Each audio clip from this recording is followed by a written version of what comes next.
Everyone, it's now time for us to start our meeting. Ms. Davis, if we can have the roll call, please. Ms. Kane? Here. Mr. Dobbins? Mr. Ingram? Present. Ms. Kotzman? Here. Mr. Larking? Here. Mr. Merricks? Dr. Miller? Ms. Williamson? Here. Ms. Williamson Branch? Here. Thank you. Have a quorum. Okay.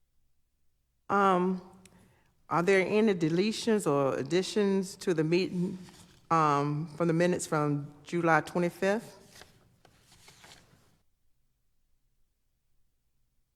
There was one with the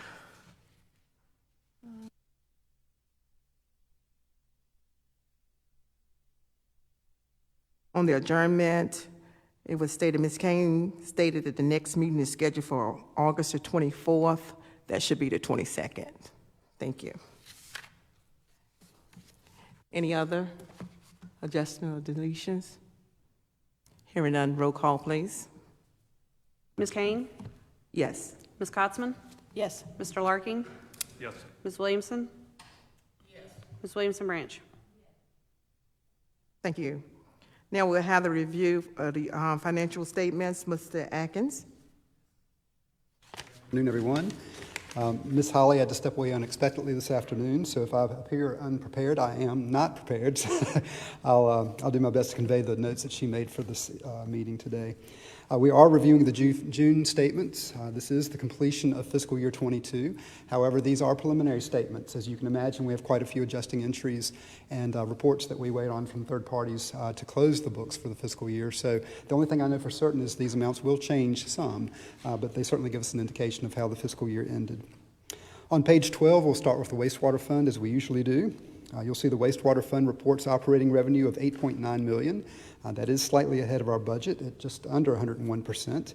It's also an increase of $67,000 from the prior year, so not much different. Operating expenses are behind budgeted levels at just under 91%, also behind the prior year, a decrease of $424,000. That decrease in operating expenses is across all operating areas, but mostly in our distribution for outside services. This has to do with relining the sewers. That money was encumbered at the end of the year, but not fully expended. So that's the reason for that decrease. With revenues reported ahead of budget and expenses below budget, our net income is reported at just over $1 million. That does exceed the budget and is a $273,000 increase when comparing it to the prior year. Page 13 is our water fund. You'll see the water fund's reporting operating revenues behind budget at 91.5%, or $8.3 million. It's also behind the prior year, a decrease of just under 2%, about $159,000. This is primarily related to industrial and commercial sales, offset somewhat by an increase in residential sales. The operating expenses for water are $6.3 million, are behind. Was there a question? I'm sorry.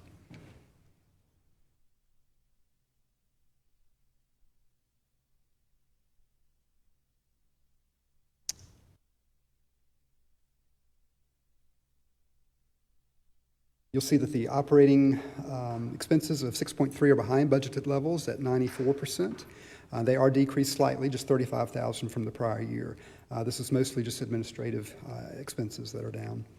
After including the non-operating revenue and expenses for the water fund, you'll see net income after transfers of $1 million, a decrease of 22%, or $288,000 compared to last year, and also behind the budget at 78% of budget. Page 14 is our gas fund. The gas fund concluded the fiscal year with revenues of $26.1 million. That is an increase of $6.4 million when compared to the prior year. As we noted in previous months, the prior year would have had some COVID-related closures to industrial and commercial customers, which resulted in lower gas consumption in the prior year. So we're seeing that increase as production is back up, commercial activity back up to normal levels. Year-to-date decatherms sold for the year were 131,000 more than last year. Again, this is primarily in our commercial and industrial customers. There was a slight decrease in residential usage as well. The total operating expenses ran under budget at $4.38 million, or about 87% of budget. Those operating expenses have decreased about $101,000 from last year. This was primarily in the cost of insurance, as well as some contractor work in distribution. Net income before transfers was $4.1 million, as compared to the prior year, a net income of $3.1 million. And net income after transfers was $765,000, compared to last year's net loss of $49,000. The gas cost recovery at the end of June was an over-recovery of $127,000, well within our parameters for the end of the fiscal year. Looking ahead, that will decrease to an over-recovery of $111,000 at the end of July. Page 15, the electric fund. Electric fund reports operating revenues of $124 million, or just slightly ahead of budget, 101%. It's an increase of about $9 million from last year. As sales go up, of course, purchase power will also go up, so purchase power is at 105% of budget. The costs did increase a little bit because of a spike in natural gas prices at our Fremont Energy Center in prior months. Overall, the kilowatt consumption for the year increased just 1% from last year. That's about 8.7 million kilowatt hours. Most of those increases were in the industrial classification, with some decreases in outdoor lighting and residential customers. And just for your note, on page 19, you can find the consumption details for each customer class for gas and electric. The electric's total operating expenses were $21.2 million. That is below budget at 93% of our budget. It was a slight increase of $273,000 from last year. The increase is primarily seen in the transmission functions related to contractors and our own labor and benefits for workers that are charged there. The fund also reports net loss after transfers of $3.7 million. That is worse than last year's loss of $2.6, and also a little worse, the same difference as our budgeted expectation of a loss of $2.6. The power cost recovery was a cumulative under-recovery of just $25,000, so that's obviously well within our parameters for June 30. Page 16, telecommunications, reported revenue of $737,000, very comparable to the prior year, just a decrease of $2,000, and ahead of our budget by 111%. The purchase services are ahead of budget at 127%, and ahead of the prior year by $8,000. The general and administrative expenses were very comparable to the prior year with a $2,000 increase, but was still below budget at 90% of budget. So with both revenues and expenses running ahead of budget, the fund reported a net loss after transfers of $266,000, very comparable to the prior year loss of $264,000. That's all I have for this month. Mr. Chairman, unless there's questions. Are there any questions? Thank you, Mr. Askins.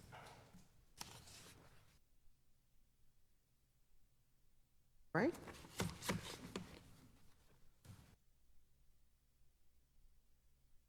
Noon. I want to talk a little bit about this winter's supply position, and this is for both electric and gas. We're seeing the market increase substantially than what we've seen in the prior years, and I'll go through that. But starting with electric,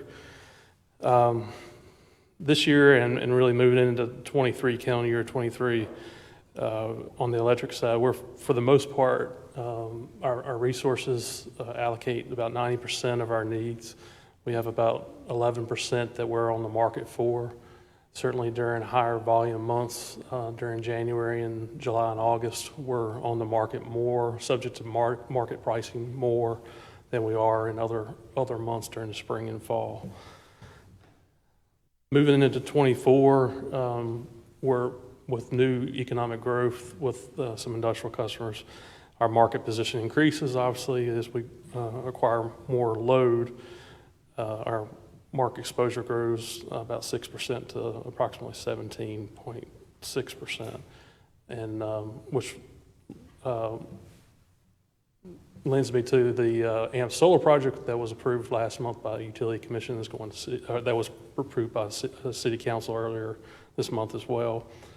So that will come online in 2025. That will help that position after 2025. And this is kind of what it looks like month to month. The red is through April of this year.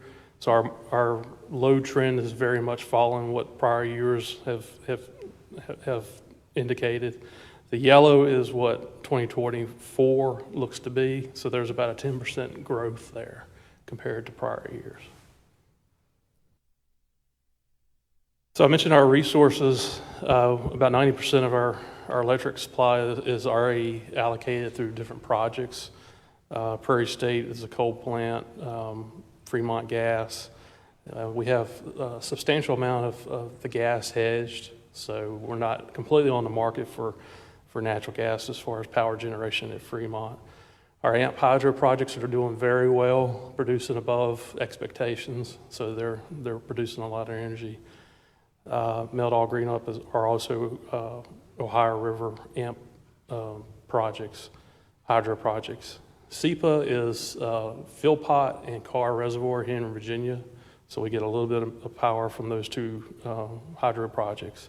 Schoolfield Hydro is here locally, down here on Memorial Drive. And we have our solar projects that are very economical to our customers. And then we have Pinnacles Hydro, which we recently sold to Northbrook Energy. And then we have the market purchases that we potentially have this winter. Currently today, market was about $90 a megawatt hour. We expect during the winter months, market prices will ratchet up to well over $100 a megawatt hour, and potentially even higher than that, depending on what kind of winter we get. So that will drive cost up and leads to my recommendation. This is an indication of where monthly market prices will be. This is a 7x24 strip of power. So as you can see, going into the winter months, power prices are indicated to be much higher than what they are currently even today, but tend to fall off as we get into the spring and summer months next year. And granted, there is no guarantee that they'll do that, but they're forecasted at least to go back down early next year after the winter. We like to keep about 10% on the market, maybe a little bit less than that going into the winter because of how high market prices are. But that 10% gives us wiggle room in case we have some kind of fluctuation in our customer base. So, and plus we could go out and purchase power blocks and other short-term needs on the market as we see fit going into summer or winter months. So my recommendation is, and this is an opportunity that recently came up within the past few weeks, and this will help us during winter months, specifically this coming winter, is to participate in a wind project. This will be a very consistent, reliable, fixed price solution for us going over the next 3 years that will bridge the gap between current day and when the AMP solar project comes online in 2025. This is called the Locust Ridge Wind Farm, and it's located in central Pennsylvania. And it's a 100 megawatt wind farm. It's 50 turbines, they're 2 megawatts each. And we're looking, my recommendation would be that we participate in it at 20 megawatts. And that will help with keeping market prices lower for a percentage of our needs going into the winter. So the agreement would be that it would start very quickly here in October 1st of this year through September 30th, 2025. It would lower our market exposure by about 5%. So that's a really good position to be in. So we would only have about 5% remaining on the market at that point. It's about 44,000 megawatt hours a year. And wind farms are very good wintertime resources. We have a lot of solar. Solar is not. So they kind of balance each other, if you will. So wind and solar kind of balance each other as far as generation goes. But that should be $47.75 per megawatt hour. And it's for energy only. It doesn't include capacity or any of the renewable energy credits. So it's just energy only. And if we went to the market for energy blocks, that's all we would be buying anyways. So it's $47.75.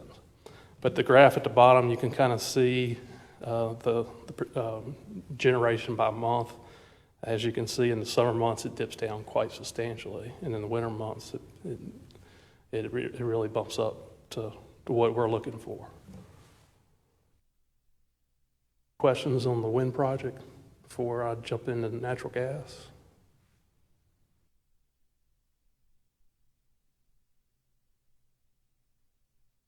So this is a graph showing natural gas prices over the past 5 years.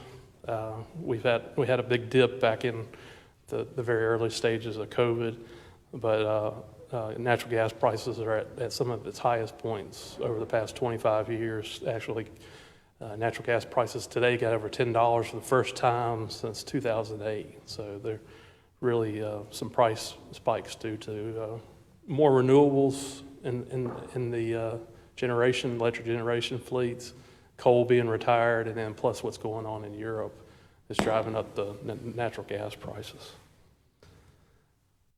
Moving into this winter, we've made a lot of natural gas hedges. Almost 60% of our needs are met with current prices. We've made 3 big hedges over the past 3 years. One was for $2.97.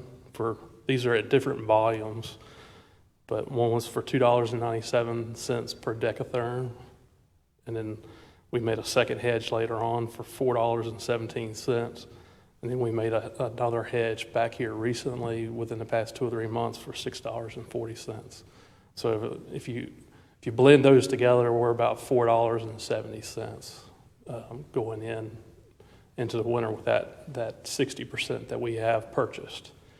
So we are looking to purchase more. We're looking for the market to be favorable to us going into winter. Hopefully we catch a good spot. We would like to be in the 80 to 85% range going into the winter. Right now we're in the 55 to 60% range. So we're looking at another 20 to 25% to alleviate any kind of risk that we could face going into any kind of really cold spells in January and February. Questions about natural gas?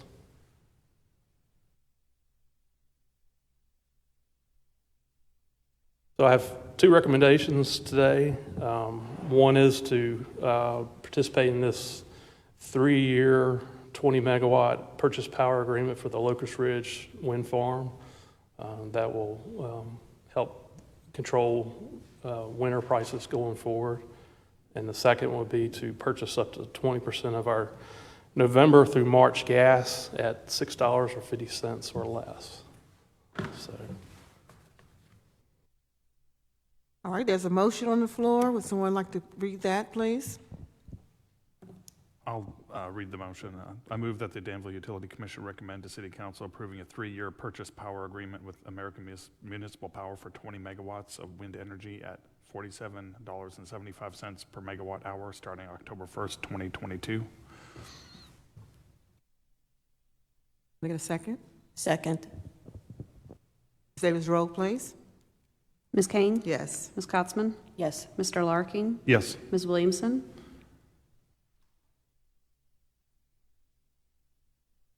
Ms. Williamson Branch? Yes. Thank you.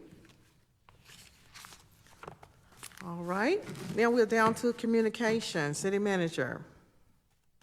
Just to clarify, do we need to have another vote on the Another motion.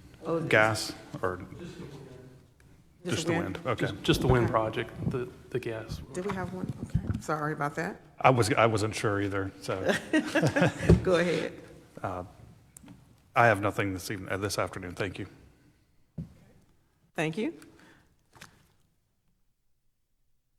Commission members? Anything? Public comments? Director's report. I've been offering updates on our battery storage project, and I'll provide another one today. We've been experiencing some delays because of different issues, and right now it's port congestion getting materials into the port in the United States. So we're trying to get the materials, the actual batteries themselves, into the United States so they can be installed. That's the only thing that has to be done to get the unit operational. So they're supposed to be into port this week, be delivered next week to the site, and then commissioned and tested over the next month. So we're looking to do a ribbon cutting here sometime in September To be continued on the date. We moved it a couple times, so we'll be sure to share it with everybody once we do a ribbon cutting or groundbreaking. Great. Great progress. So we don't have anything else today. Our next utility meeting is scheduled for October 24th. Mr. Gray has to go out on business, so if everyone is okay with that, we'll see you in October. If we can get a vote on that date, which is October 24th, 2022. Ms. King, Yes. Ms. Kotzman, Yes. Mr. Larkin, Yes. Ms. Williamson, Ms. Williamson Branch. Yes. Great. So we'll see you on October the 24th, 2022 at 4:00 p.m. Thank you. Thank you. Meeting's adjourned.